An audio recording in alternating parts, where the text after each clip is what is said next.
Hello YouTube, this is Morgan Airspeed Prime here with my next Boruto video. This is going to be some more discussion on Boruto chapter 80. You could also say this is also some speculation, I guess, for chapter 81, as well as just, I suppose, the time skip in general. You know, where does the series stand now that we're on break both in anime and manga? So, a couple of things straight away that I didn't have information at the time I recorded the video yesterday that it's worth probably clarifying is one, when is chapter 81 actually coming out? So the Viz official chapter says it's on break until September, but people have been breaking this down. Apparently the kind of Japanese version of the announcement made it, I suppose, more clear that what this means more realistically is that Boruto will return in the September issue of V-Jump, which is actually released in around, August 20th, when the chapter actually comes out in the month, which is always around the 20th.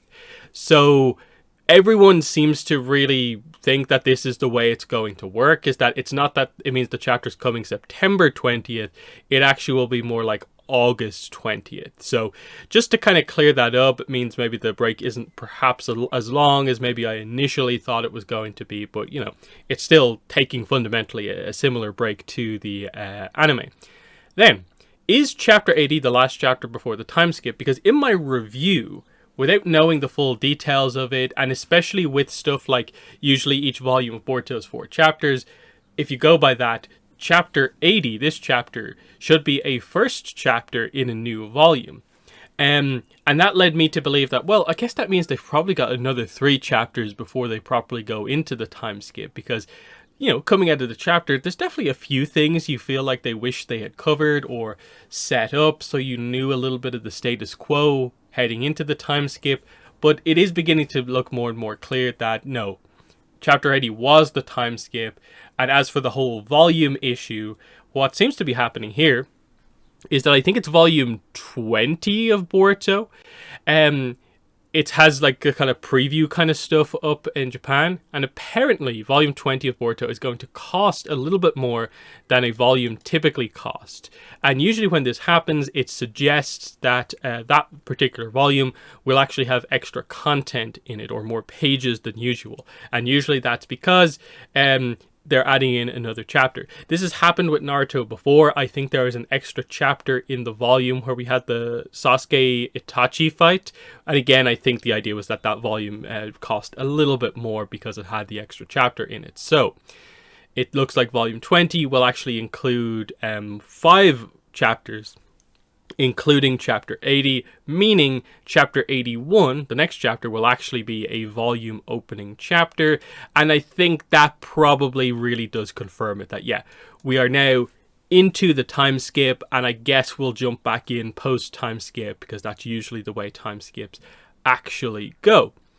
Another thing that's probably worth mentioning here is I brought up in the video the idea of in the anime, Sarada only has 2 Tomoe on her Sharingan, whereas in the manga she's had 3 Tomoe for a while.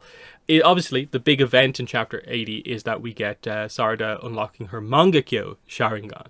So the question is more about, for the anime specifically, how are they going to do this moment? Because the anime is pretty close up against, where we are right now. There's a few episodes to work with, but we're for the most part in the sequence of events that gets us to this scene.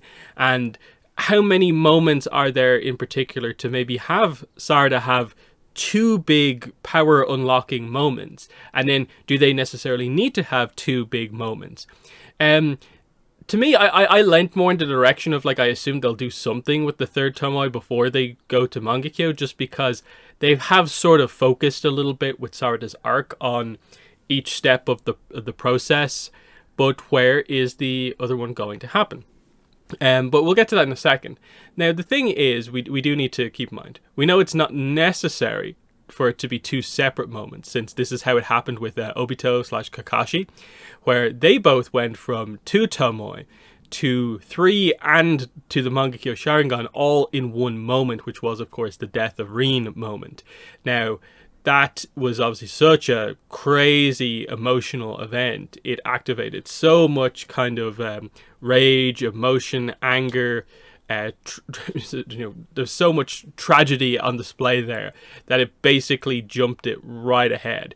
Now, whatever way you interpret this, of like, this was a Mangekyo Sharingan unlocking event, and for the Mangekyo Sharingan to unlock, it requires 3, so it automatically unlocks kind of 3 by default without you necessarily doing it.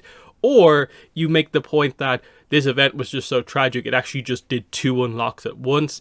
It still remains the point that, like, you can't have a Mangekyo Sharingan when you only have 2. It always gets you to 3 and then Mangekyo. So is there time to have 2 moments? Because what previous moment can they maybe turn into a third Tomoe moment, and then you can have the scene with Sasuke still be the Mangekyo scene? I was initially thinking, like, can you do something with the scene where she's attacked by Kawaki? You'd probably have to alter it quite a bit, because obviously typically the way these things work is that the character gets a power boost and then utilizes it. But the whole point of that scene is that that doesn't happen. Boruto saves her and kind of sacrifices his eye in the process of making that happen. Is that enough to do it? It's certainly a way to do it if you want to. Otherwise, the question is probably going to be, are they going to have the Sarada scene play out kind of like the Obito Kakashi scene, where it's just all in one go? She gets from 2 Tomoe all the way up to Mangekyo in just the kind of one instance. It's hard to properly say ultimately, but the anime has a little bit more time to work with. There's certainly a chance for some of this stuff to happen. Now, let's get into the kind of discussion here, because I've seen some debate about this. Was this moment for Sarada actually like a good Mangekyo Sharingan Awakening scene? Because we've seen this a couple of times now. It's been criticized, I think mainly from the perspective of, like, some people don't view this scene as being sort of like emotional enough. It's not like tragic enough of an event to justify the unlocking of the Mangekyo. But to me, I like it, and I like that it is a little bit different. But I disagree with the idea that this isn't a highly charged, like, emotional event. Sure, it is not the death of a character, or seeing a character like horribly injured or something like that, but it is a life-changing event, just in a very different way, that is playing on the idea of, like, you are one of the only people in the world who can see things the way they used to be.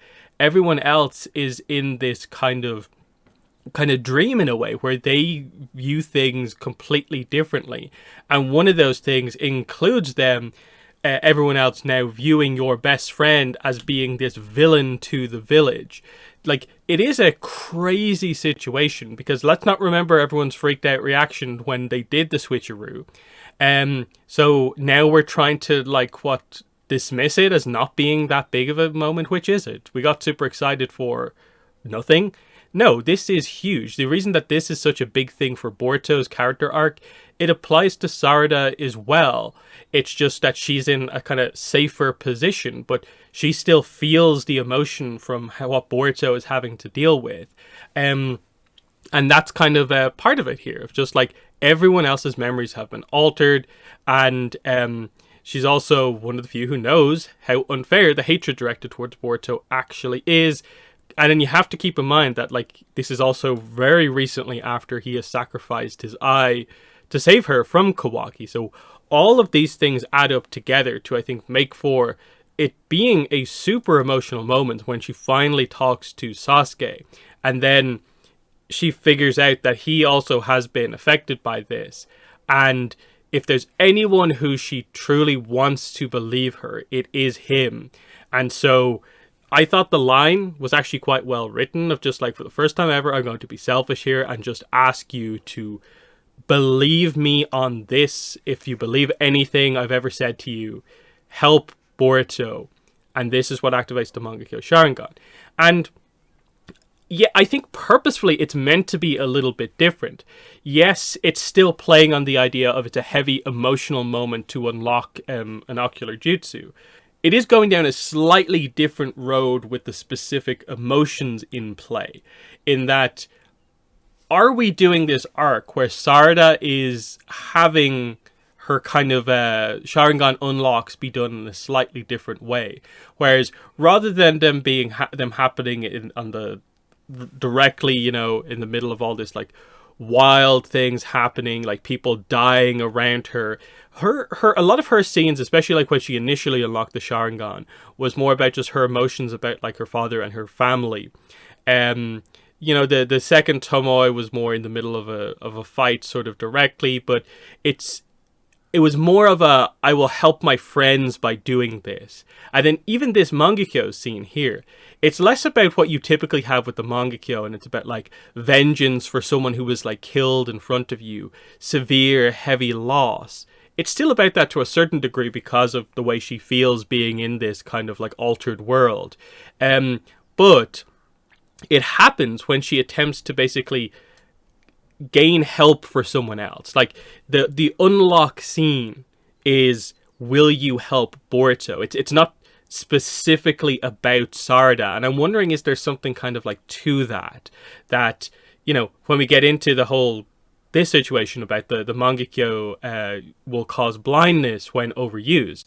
In the series, this usually requires an eye transplant to become the eternal Mangekyo Sharingan, which usually is like specifically with like, it kind of has to be like a family member who is of a somewhat like equivalent kind of power level to make it work. In the examples that we've seen, of course, in that like Sasuke got it with Itachi and so on. Now, for Sarada, if this is the case, this would only leave Sasuke effectively as her only real option, which, you know, there's a way to write the story to get to that point if you really, really need to, but are they actually going to do that, where like Sarada has to get Sasuke's eyes? And then it is complicated as well by the fact that Sasuke is also missing an eye as well, so that changes things as well.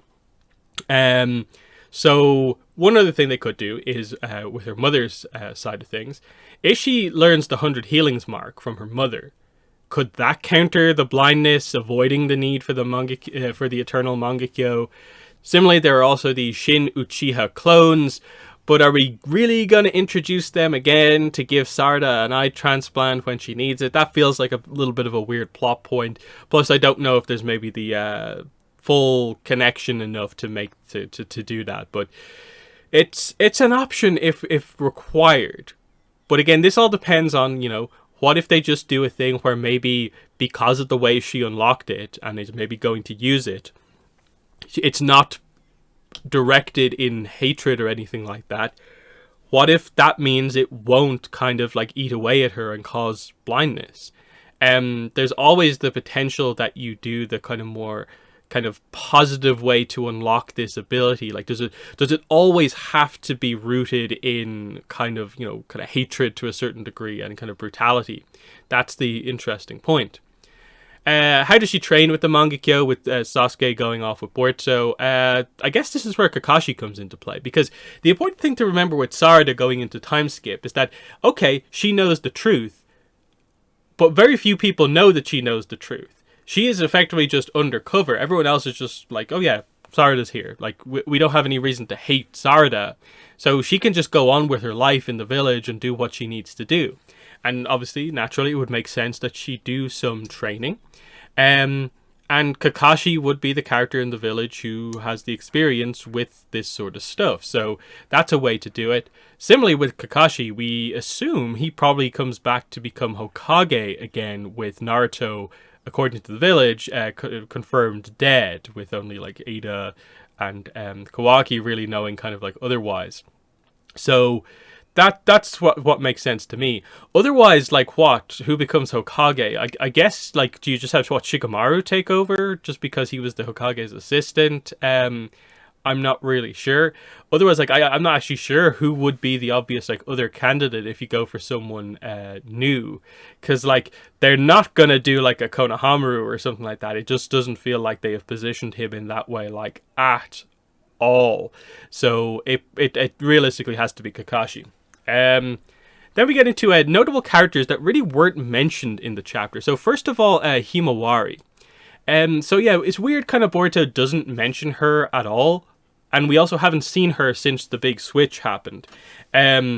She obviously considers Boruto and Kawaki both to be her brothers. So even with the new information in mind and what has happened, we assume she would still care for Boruto if she is affected, but we don't know for sure. It depends on what way she's interpreted what's happened here, because this obviously changes if she maybe becomes aware of the kind of quote-unquote truth of the situation. If she finds out that, like, oh, Kawaki, like, so wait, like as the rumor is, Boruto killed the Hokage, that would change things up a lot, because this is a character who she thought of as her brother but has just apparently killed her father. What is the situation there? Because Himawari is obviously meant to be important in all of this, because the whole stuff with Demon, and we did get that one scene where she came back to the house, but we didn't really focus on it all that much. So where is Himawari? What is she doing? We actually don't even know if she's been affected by Ada's jutsu, which I think everyone would lean towards she probably is, but because they haven't focused on her kind of weirdly, and because there's weirdness surrounding now what the sort of conditions are to be immune, there's probably a chance that Himawari might be immune to it as well, which could be a nice switch up as well, if we want to give Himawari a more important position. Sakura, I sort of get to a certain degree why they didn't, because for Sarada, like, her life in the village otherwise can go back to a somewhat normal situation. She just has to accept that Sakura is going to view Boruto and Kawaki basically in a kind of switched view. Otherwise, like, her mother is still, like, there, of course, in roughly the same position as we otherwise thought. But it would have been nice to see it get a mention here in the big, Sarada Sasuke scene. But I get it. It was a kind of more specific, the Uchiha who have the Uchiha powers kind of focused scene. But, it would have been a nice mention. And for me, Amado. Amado is notable by his absence from this chapter, that they just didn't focus on him at all. There's a bunch of little plot points surrounding him that we haven't come back to in quite a while. He's also not been seen since the big switch. Has he been affected or not by the omnipotence? We don't actually know. Of course, he still wants to revive his daughter Akebi, but he needs Kawaki to do it. But does he now think that it is Boruto who is actually the one who can revive Akebi? Similarly, he has a shut-off command for Kawaki, but does he now think that he has a shut-off command for Boruto? And look, there's still all these mysterious elements with him that we know about: the whole omnipotence, the fact that she got it from Amado ultimately, and how does Shibai Otsutsuki play into this, because that's where the abilities come from. And this is why I feel super still sketchy about Amado. So these points here, it's a little bit of a story here, but I think once we get through it, you'll be kind of with me on the idea of something needs to be explained in all of this, because this doesn't fully add up for me. So, going back in time quite a bit, Kaguya and Ishiki came to Earth together. The idea seemed to be that among the pairing, Kaguya was the one who was meant to be sacrificed to create the chakra fruit on the planet. This got reversed basically upon them arriving at the planet, where Kaguya turned the tables and basically, quote unquote, killed Ishiki, left him for dead, to where she was convinced he was going to die. He did manage to survive by becoming a literal sort of like parasite, tiny within Jigen, and then gradually regaining his power.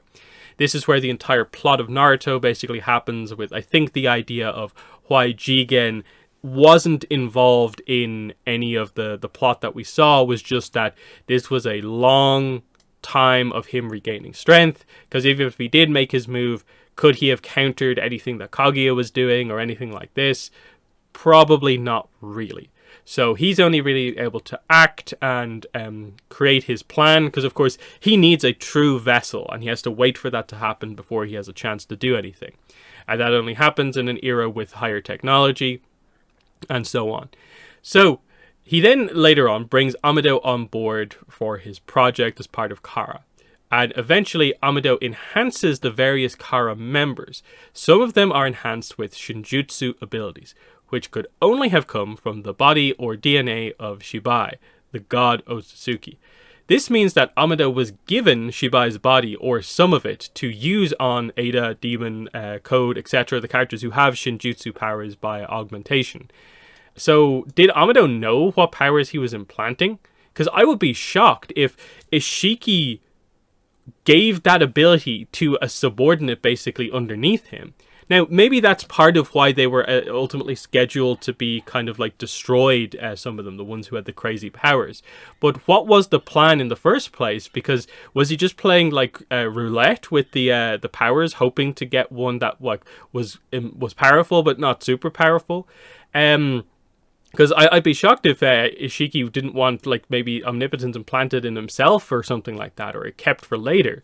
Which, this obviously suggests that either they didn't know what powers were being given, or was Amado actually more aware of what he was doing than was maybe suggested. It also brings up just the idea in general. How did Ishiki have, like, Shibai DNA or part of his body to even give these powers to other people? Because if they land on the planet and basically Kaguya kills him, how does he just have the Shibai DNA, and how does like Kaguya not take that for herself if they're both Otsutsuki members who understand the significance of that the body and the lingering powers left within it? What's the idea here? What's going on here? That there's a bunch of mysteries about like where exactly did this all come from? Did they team up and then somehow find the Shibai's body? I don't know. The only thing I can think of is it maybe suggests that Ishiki is maybe much higher up in the clan than we maybe think. The fact that he maybe has access to this. The only other answer would be that he has his own Shinjutsu, which he got by having some of Shibai's DNA from before, and that they were distributed to other members, or just that he has some sort of a plan involving Shibai's body. Either way, the mere suggestion that, obviously Amado, how is this random scientist able to, even if he's just kind of doing something like he's told to do this to make something happen, the mere fact that he is in literal contact with a thing that will grant someone like a godlike ability makes me suspicious about Amado full stop as a character. So I do want to know what the full situation is. A bit of a side note here, but just something that maybe connects together with some older speculation. Is Ishiki's knowledge of omnipotence why he offered the Kara members some sort of a wish for working together with him? Because so far omnipotence has pretty much been granted through some sort of a wish or a desire. And is that kind of what his ultimate plan was that when he became a god and gained the power of omnipotence, he would be able to grant the wishes of the Kara members beneath him, which is interesting by itself. And then we assume that like Amado's wish was his daughter to be saved, but then he plotted Ishiki's downfall rather than making what they wanted to happen. So I don't know. There's some stuff going on here that I definitely find quite interesting. Then we get into the big question. Why are Sarada and Sumire immune from omnipotence? So for me, the logical theory has always been that, well, if it doesn't affect other Otsutsuki is like a big point, then that would maybe suggest that for our kind of human characters, that if they're from a clan that has a kind of blood connection ultimately back to an Otsutsuki, that at least means they are part Otsutsuki, even if just in a very, very minor way, like the Uchiha clan and stuff like that. That's one way to do it. But they don't seem to be doing that because Sasuke is affected, whereas Sarada isn't. And then in terms of a sort of like a connection back, you would say that Sasuke is more of a kind of pure blood Uchiha than maybe Sarada is. So why does it work that way full stop by itself? And then Sumire, how does that work? The only other theory I've seen is just that Sumire and Sarada both have feelings for an Otsutsuki, Boruto, and this somehow makes them immune. Now this would need quite the explanation to explain basically quote unquote the power of love kind of effectively coming into play here. And I don't exactly know if that's kind of what we're kind of leaning towards. So it means that there just seems to be some sort of a weird other explanation in all of this that I'm not particularly sure about. It definitely means that there can be a much more random selection of characters who can be immune if you do more kind of immunity reveals as we go on. That's why, like I said earlier on, maybe Himawari does have a chance to be kind of included in this. But we'll have to wait and see.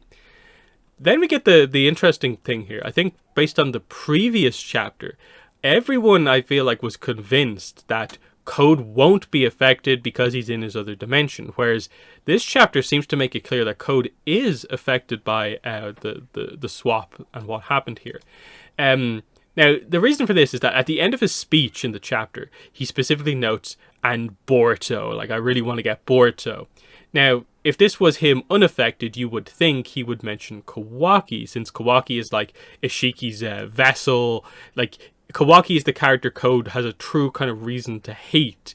Like, Boruto was involved in what happened to Ishiki, but, you know, Kawaki was the one right at the end. Kawaki is the one who kind of betrayed him, who has kind of taken the place directly of Code.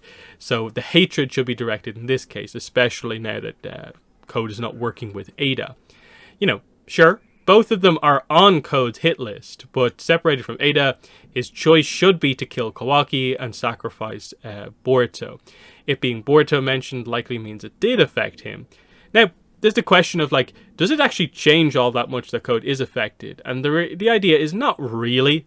I would say beyond the hatred of even more characters being directed at Boruto, maybe this also serves to protect the village a little bit during the time skip, because Boruto is his main target, not Kawaki, so he's targeting someone who is also away from the village.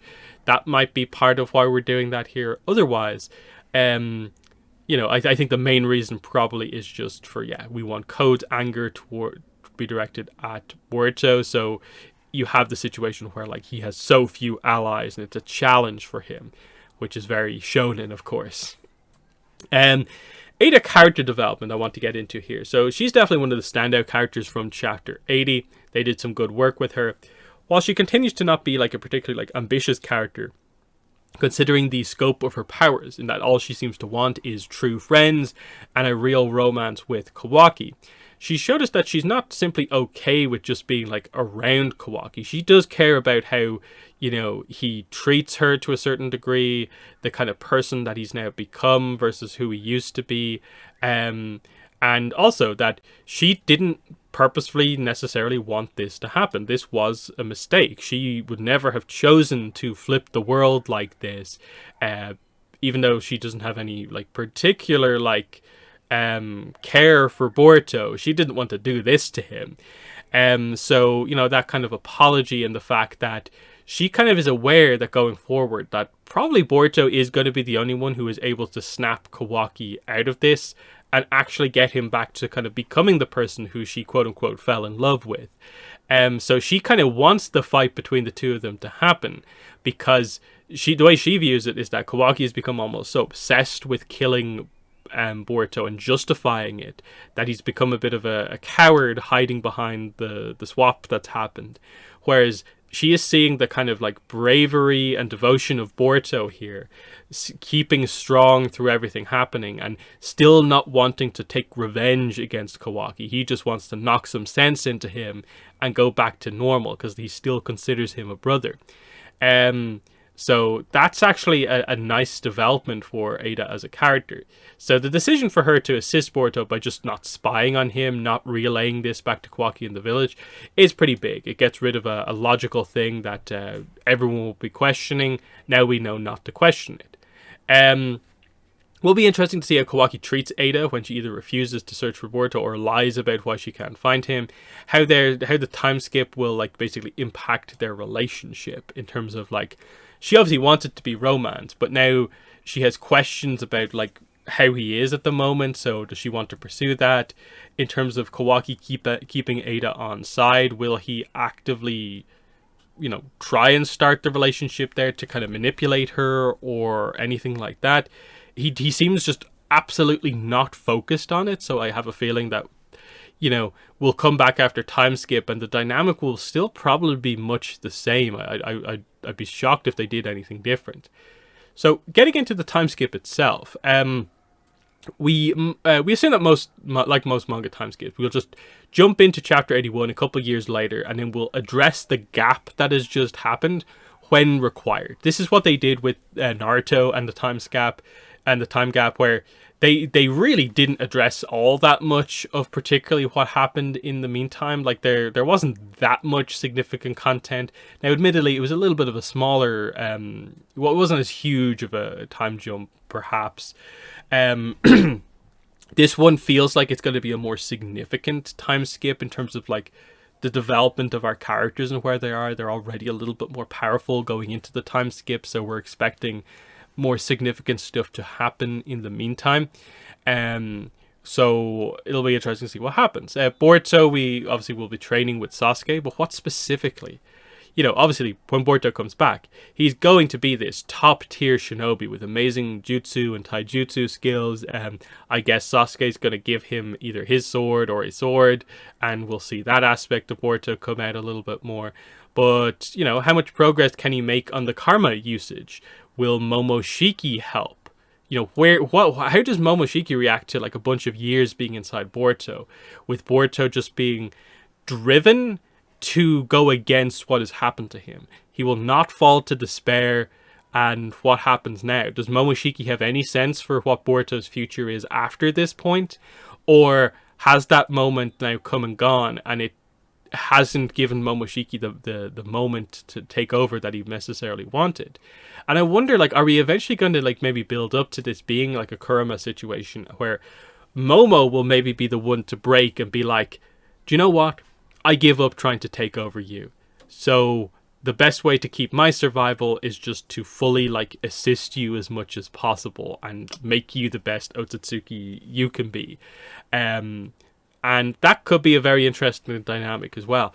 I don't really know. There's probably there's some more work that probably needs to be done before you get to this point.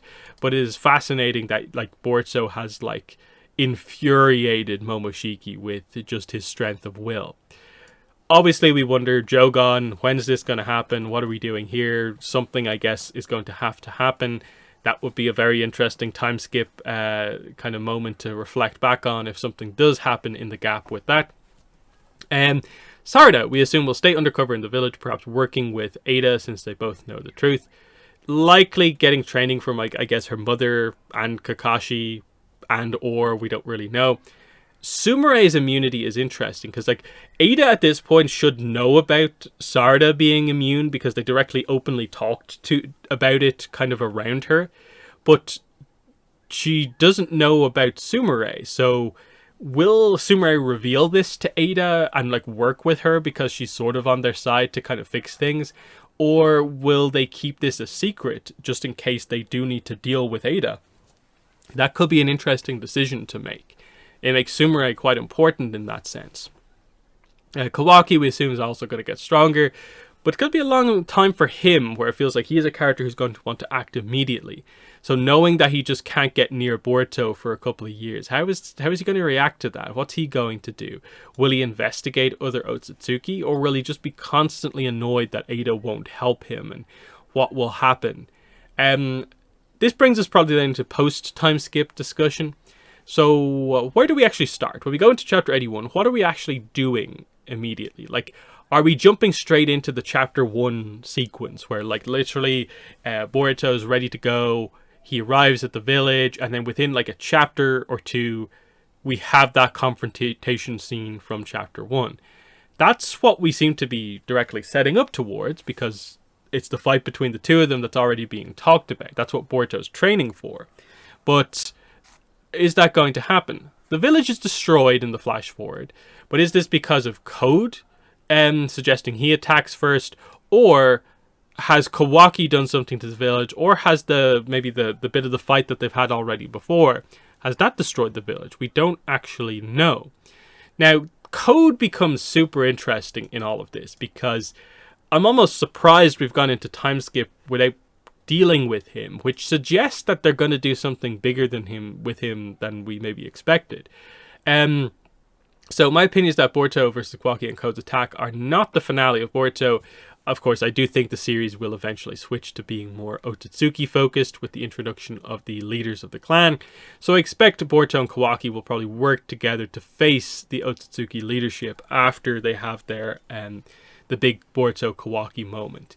because I do think you want to avoid Boruto Kawaki being a direct Naruto Sasuke kind of clone and having the series end with that reunion. I think you need to have quite a bit of the series with the two of them back on terms with each other, dealing with the true threat, which is going to, I think, be the overall Otsutsuki stuff. Because again, that's what keeps happening in the series, is that the place keeps getting attacked by these aliens. You need to stop that eventually and just guarantee the safety of the planet. And the only way to do that is to stop the Otsutsuki, find out about how they started. There's probably going to be something with Shibai Otsutsuki, given that he ascended to becoming a literal god. What's going on there?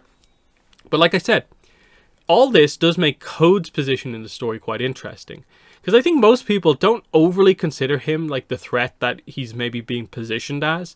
Like, I don't fully see him as being this crazy villain that, like, I'm eager to really get to. Because I think everyone wants to see this, and it's just kind of like, Code, please don't ruin what's going on here. That's kind of been where Code kind of has felt like he's been this last while, is that we almost want to just be like, okay, I'll accept the Code thing happening so long as it doesn't interrupt one of these other elements that I'm interested in. So again, his plan. He wants to do the typical Otsutsuki thing. But this time, because apparently him eating the fruit will make him an Otsutsuki. He was told this by Ishiki. So we have the potential for a new kind of full power Otsutsuki to happen if Code eats the chakra fruit. So, is he going to attack before Boruto and Kawaki? Well, if that's the case, then he can't succeed because Boruto Kawaki has to happen, so neither of them could be sacrificed to the tree. So that will tell us something. So after the Boruto Kawaki thing, however that all happens, what happens? There's the potential that, I suppose, later on in the story, he could maybe sacrifice Kawaki. We do a death of Kawaki type thing, and we build to Boruto versus Code.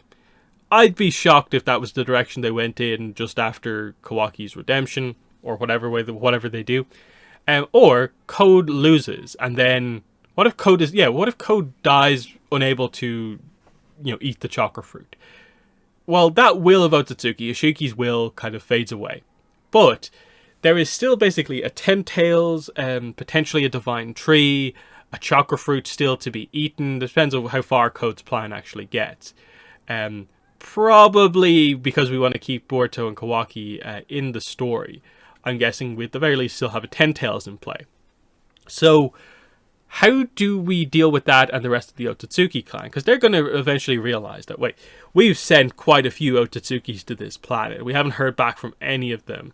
What keeps happening to our people over there? Why have literal Otsutsukis been killed on this planet? What's going on? And it feels like they're going to have to send out some sort of a leadership out there because of how much they've lost on this planet, just to keep the legacy of the clan kind of up to speed. So that's at least my thoughts on kind of what we're kind of like heading towards. Again, I really cannot properly predict where exactly Code is going to make his move. Now, okay, let's say he waits. Code waits until the time skip because he wants to find a moment where he can strike and do the most damage.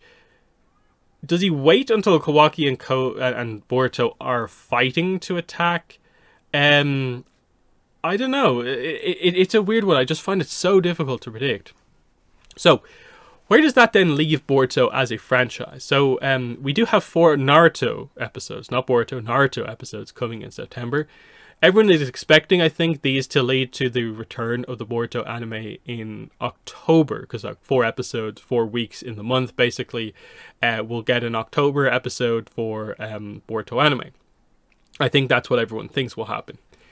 The manga should then be back August 20th with a new chapter. This should be the first post-time skip chapter, so that's good.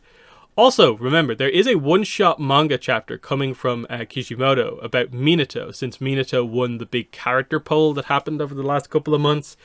I don't actually know when this chapter is going to come out, but I assume they'll line it up in some way with the return of the franchise in August, September, October, when we seem to be having both sides of the franchise coming back.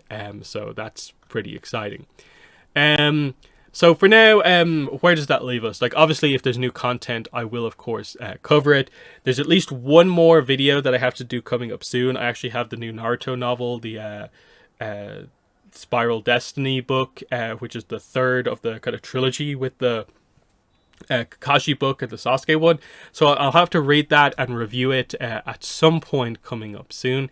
But I think there will just probably be a few weeks on the channel where I maybe just don't have any Boruto content if it's going to be a while before, for instance, this Minato chapter comes out and all that sort of stuff. But you know, keep a lock on the channel because I'll cover the big stuff when it comes out for the franchise. So the hope is obviously that they use the break time well and they truly plan out the series going forward, because they now have, I think, a lot more people than they had like when Boruto started interested in Boruto.